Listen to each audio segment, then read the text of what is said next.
하나님의 말씀은 열왕기하 5장 15절부터 27절입니다. 교독하겠습니다.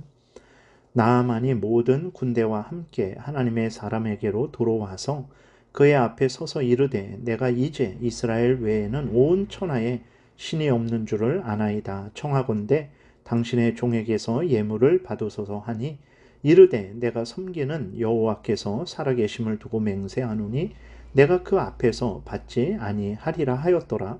나아만이 받으라고 권건하되 그가 거절하니라. 나아만이 이르되 그러면 청하건대 노새 2마리의 실을 흙을 당신의 종에게 주소서. 이제부터는 종이 번제물과 다른 희생제사를 여호와 외 다른 신에게는 드리지 아니하고 다만 여호와께 드리겠나이다. 오직 한 가지 일이 있사오니 여호와께서 당신의 종을 용서하시기를 원하나이다. 곧 내 주인께서 림몬의 신당에 들어가 거기서 경배하며 그가 내 손을 의지하심에 내가 림몬의 신당에서 몸을 굽히오니 내가 림몬의 신당에서 몸을 굽힐 때에 여호와께서 이 일에 대하여 당신의 종을 용서하시기를 원하나이다 하니 엘리사가 이르되 너는 평안히 가라 하니라. 그가 엘리사를 떠나 조금 가니라. 하나님의 사람 엘리사의 사환 게하시가 스스로 이르되 내 주인이 이 아람 사람 나아만에게 면하여 주고 그가 가지고 온 것을 그의 손에서 받지 아니하였도다. 여호와께서 살아계심을 두고 맹세하노니 내가 그를 쫓아가서 무엇이든지 그에게서 받으리라 하고 나아만의 뒤를 쫓아가니 나아만이 자기 뒤에 달려옴을 보고 수레에서 내려 맞이하여 이르되 평안이냐 하니 그가 이르되 평안하나이다.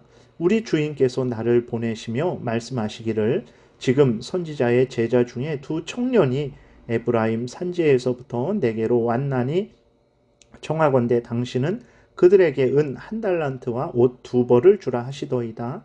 나아만이 이르되 바라건대 2달란트를 받으라 하고 그를 강권하여 은 2달란트를 2 전대에 넣어 메고 옷 2벌을 아울러 2 사환에게 지우매 그들이 게하시 앞에서 지고 가니라. 언덕에 이르러서는 게하시가 그 물건을 2 사환의 손에서 받아 집에 감추고 그들을 보내 가게 한 후 들어가 그의 주인 앞에 서니 엘리사가 이르되 게하시야 내가 어디서 오느냐 하니 대답하되 당신의 종이 아무데도 가지 아니하였나이다 하니라. 엘리사가 이르되 한 사람이 수레에서 내려 너를 맞이할 때에 내 마음이 함께 가지 아니하였느냐? 지금이 어찌 은을 받으며 옷을 받으며 감남원이나 포도원이나 양이나 소나 남종이나 여종을 받을 때이냐? 그러므로 나아만의 나병이 내게 들어 내 자손에게 미쳐 영원토록 이르리라 하니 게하시가 그 앞에서 물러나오매 나병이 발하여 눈같이 되었더라. 아멘. 기도드리겠습니다. 살아계신 하나님 감사합니다. 이 시간 하나님의 말씀을 전하고 듣습니다. 성령께서 역사하셔서 우리를 향한 하나님의 뜻을 잘 깨달아 알게 도우소서. 감사드리고 예수 그리스도의 이름으로 기도드렸습니다. 아멘. 오늘 본문에서 이제 인간이 도저히 고칠 수 없는 문둥병을 고친 나아만은 자신이 가져온 귀한 예물을 엘리사에게 주죠. 그러나 엘리사는 하나님 앞에서 절대 받을 수 없다라고 맹세까지 하고 끝까지 받지 않습니다. 왜 엘리사가 받지 않은 것일까요? 나아만의 질병이 고쳐진 것은 누구의 은혜입니까? 하나님의 은혜죠. 엘리사는 하나님의 은혜를 이용해서 자기의 배를 불리려고 하지 않은 것입니다. 그리고 또 하나는 우리가 생각할 수 있는 것은 이 땅의 화려한 보물, 재물, 이 땅의 것들이 엘리사의 마음을 하나님께로부터 멀어지게 하고 엘리사의 마음을 이 땅에 메어 놓을 수 있게 되는 거죠. 그렇기 때문에 엘리사가 나아만이 주는 그 귀한 보물들을 거절한 것이라고 우리가 생각할 수 있죠. 그리고 엘리사가 일하는 지금은 어느 때입니까? 세상의 재물로 즐거워할 때가 아니죠. 북이스라엘은 하나님을 멀리하고 우상을 섬기며 자기의 탐욕을 따라 살아가고 있습니다. 하나님께서 엘리사를 북이스라엘의 선지자로 세우신 것은 이렇게 심각하게 하나님의 법을 어기고 하나님과 멀어지고 있는 이스라엘 백성들의 죄를 지적해서 하나님께 회개하고 돌이키게 하는 그러한 일을 하라고 엘리사를 선지자로 세운 거죠. 그렇기 때문에 엘리사는 이 세상의 재물로 자신의 그러한 인생을 즐길 여유와 시간이 없었던 것입니다. 그렇기 때문에 엘리사는 오로지 하나님의 사명에 집중하기 위해서 나아만이 준 그 재물을 거절했던 거예요. 그러나 엘리사의 종 게하시는 이제 엘리사와는 다른 마음을 가졌습니다. 엘리사의 종 게하시는 하나님보다, 하나님의 뜻보다 이스라엘 백성들이 회개하고 돌이키는 그러한 것보다 세상의 재물에 마음을 빼앗겼죠. 게하시는 엘리사 몰래 나아만에게 접근했습니다. 그리고 은 2달란트, 한 달란트가 약 한 30kg, 35kg 정도 돼요. 그러니까 은 2달란트면 약 한 70kg 정도 되는 거죠. 그리고 옷 2벌을 받고 숨겼습니다. 그러나 하나님께서는 엘리사로 하여금 이 게하시의 죄악을 다 알게 하셨어요.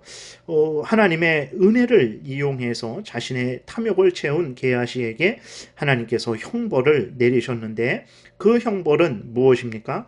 게하시와 그 자손에게 문둥병이 걸리는 형벌이었습니다. 하나님이 주신 사명을 던져버리고 하나님을 이용해서 자신의 입속을 차리는 죄가 이렇게 무서운 하나님의 진노를 초래한다라는 것을 우리는 분명히 기억을 해야 됩니다. 하나님께서 왜 우리를 창조하셨습니까? 하나님께서 왜 우리를 구원하셨습니까?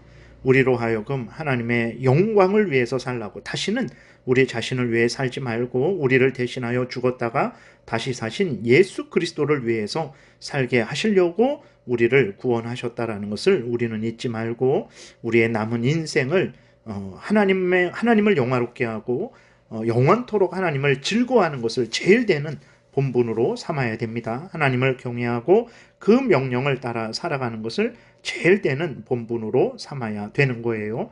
이 본분에 방해되는 것이 있다면 그것이 아무리 많은 금은 보화일지라도 그것을 거절하고 하나님이 우리에게 명령하신 하나님을 경외하고 하나님의 명령을 따라 사는 삶, 하나님을 영화롭게 하고 영원토록 하나님을 즐거워하는 그 삶을 살아가야 될 것입니다. 그것이 우리를 진정으로 위하는 것이고 우리를 살리는 것이고 우리로 하여금 영원토록 하나님의 은혜를 누리는 유일한 길이라는 것을 우리가 분명히 믿어야 됩니다. 이것과 다른 것을 절대로 바꿔서는 안 되는 거예요.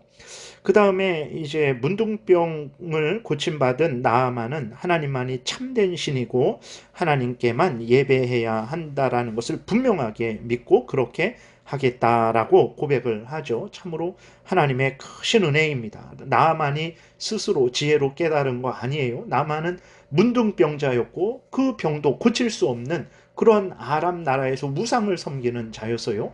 그런데 하나님께서 섭리 가운데 그 이스라엘 여종을 이제 만나게 하시고 그 여종에 의해서 이제 엘리사의 이야기를 듣게 하시고 그래서 엘리사에게 찾아와서 이제 문둥병이 나음을 받게 한 거죠. 그런 과정을 통해서 하나님께서 나아만에게 하나님이 참된 신이라는 것을 알려주신 거예요. 그래서 나아만이 참된 믿음을 갖게 된 것이죠. 우리도 마찬가지입니다. 우리의 힘과 지혜로 하나님을 참된 신이라 알게 된 것 아닙니다. 예수 그리스도가 구주라는 것을 우리가 알고 믿게 된 것이 아니라 하나님의 은혜죠. 성령의 거듭나게 하심으로 말미암은 것이라는 것을 우리가 분명히 기억하고 하나님께 모든 영광과 감사를 돌려야 되겠습니다. 그리고 이제 문둥병을 고침받고 하나님만을 섬기기로 한 나아만이지만 엘리사에게 한 가지 부탁을 합니다. 18절에 보게 되니까 오직 한 가지 일이 있사오니 여호와께서 당신의 종을 용서하시기를 원하나이다. 곧 내 주인께서 림몬의 신당에 들어가 거기서 경배하며 그가 내 손을 의지하심에 내가 림몬의 신당에서 몸을 굽히오니 내가 림몬의 신당에서 몸을 굽힐 때에 여호와께서 이 일에 대하여 당신의 종을 용서하시기를 원하나이다 하니 엘리사가 이르되 너는 평안히 가라 하니라. 이렇게 이제 그 기록이 되어 있어요. 즉 하나님의 은혜를 체험한 나아만은 하나님만이 참된 신이심을 분명히 알게 되었죠. 그리고 믿게 되었습니다. 그래서 자신은 우상을 섬기지 않고 하나님만 경배하겠다라고 다짐을 했어요. 그런데 이제 나아만은 아람 나라의 군대 장관이죠. 그렇게 되니까 아람 나라 왕이 그 우상에게 절을 할 때에 나아만과 함께 들어가서 나아만을 의지해서 절을 한다라는 거예요. 그렇게 할 때 자기도 어쩔 수 없이 우상에게 절을 하게 되는데 그것을 용서해 달라라고 이렇게 엘리사에게 요구를 한 것입니다. 이러한 일을 어떻게 봐야 될까요? 원칙적으로는 하나님을 믿고 섬기는 것은 기쁠 때만, 건강할 때만, 평안할 때만, 아무런 피해가 없을 때만 하나님을 믿고 섬기는 것이 아닙니다.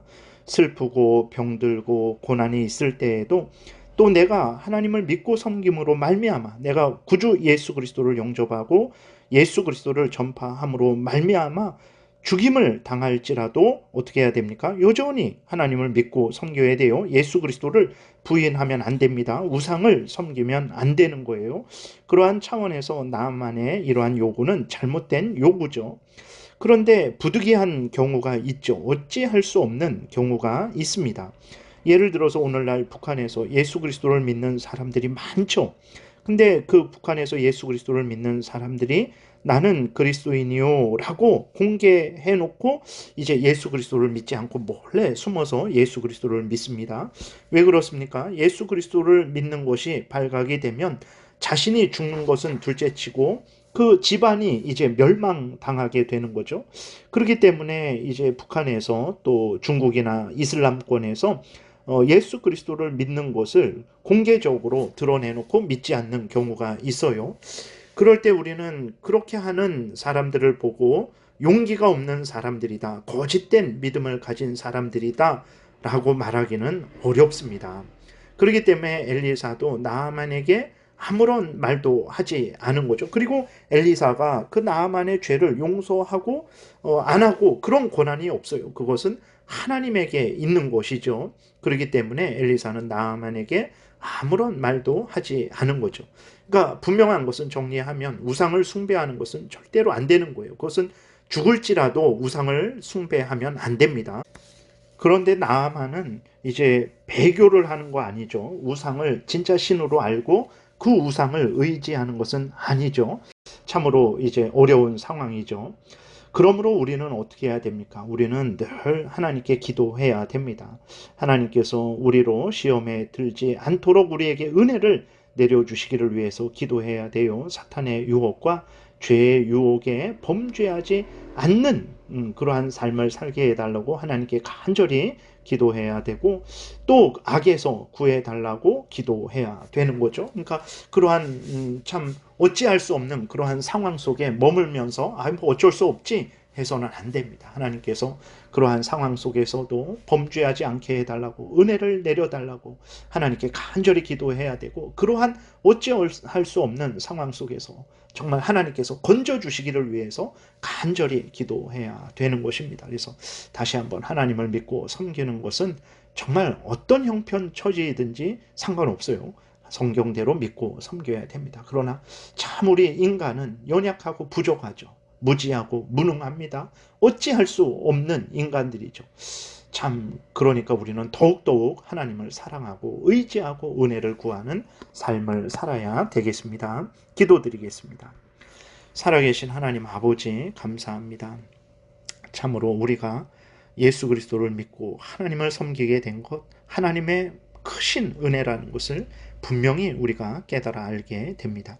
그러나 하나님 이러한 믿음을 유지할 수 없는 우리들입니다. 은혜를 내려주셔서 성령께서 항상 역사하셔서 우리로 하여금 항상 올바르게 믿음 생활하게 도우시고 어떤 유혹과 그러한 속임에 넘어가지 않도록 도우시고 하나님 우리가 항상 하나님을 잘 믿고 섬길 수 있도록 항상 우리에게 크신 은혜를 내려 주옵소서.